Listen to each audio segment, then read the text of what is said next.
అనే ఉద్దేశంతో రాహుల్ గాంధీ ఏదైతే మనందరం స్ఫూర్తినిస్తూ వారికి మద్దతుగా అందరం నిలవాలని కోరుకుంటున్నాం. పాలనను అంతమందించి భారత రాజ్యాంగాన్ని పరిరక్షించే దిశగా ఈ రోజు అడుగులు వేస్తున్నటువంటి రాహుల్ గాంధీ గారి నాయకత్వంలో మనందరం చిత్తశుద్ధితో కంకణ బద్దులై ముందుకు సాగాల్సిన అవసరం ఈ రోజు ఉన్నది. మనం చాలా రాష్ట్రాలలో చూస్తా ఉన్నాం.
ఈసీసీ ఆదేశాల మేరకు ఈరోజు జనగామ జిల్లాలో ఈసీసీగా కార్యక్రమం చేపట్టడం జరిగింది.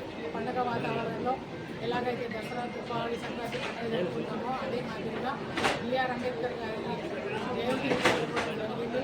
మరి బిఆర్ అంబేద్కర్ గారి 135వ జయంతి సందర్భంగా వారు ఏదైతే ఎస్సీ ఎస్టీ బీసీల కోసమని రిజర్వేషన్లు న్యాయపరంగా చట్టాలలో తీసుకొచ్చారో అవన్నీ కూడా ముందుకు తీసుకెళ్లాలని చెప్పేసి నేను దేశతరానికి తెలియజేస్తున్నాను.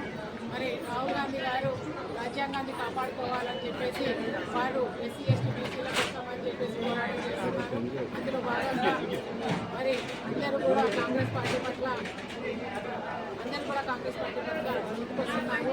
మరి ఆనాడు పార్లమెంట్లో అమిత్ షా గారు నాముని జపం చేయాలి కానీ అంబేద్కర్ రాజ్యాంగం నుంచి ఎందుకు మాట్లాడుతున్నారని చెప్పేసి ఏదైతే చెప్పారో అలాగే రాజ్యాంగంలో ఇప్పుడు అవసరం లేదు, రాజ్యాంగం అవసరం లేదు, మరి అదంతా కూడా మార్పు చేయాలని మోడీ ఏదైతే చెప్పారో అవన్నీ కూడా తిప్పికొట్టే విధంగా మేమందరం కూడా ముందుకొచ్చి ఎస్సీ ఎస్టీ బీసీలందరం కూడా బీజేపీకి బుద్ధి చెప్పే విధంగా మా కార్యక్రమాలు తయారు చేసి తెలియజేస్తున్నాను. ఈ సందర్భంగా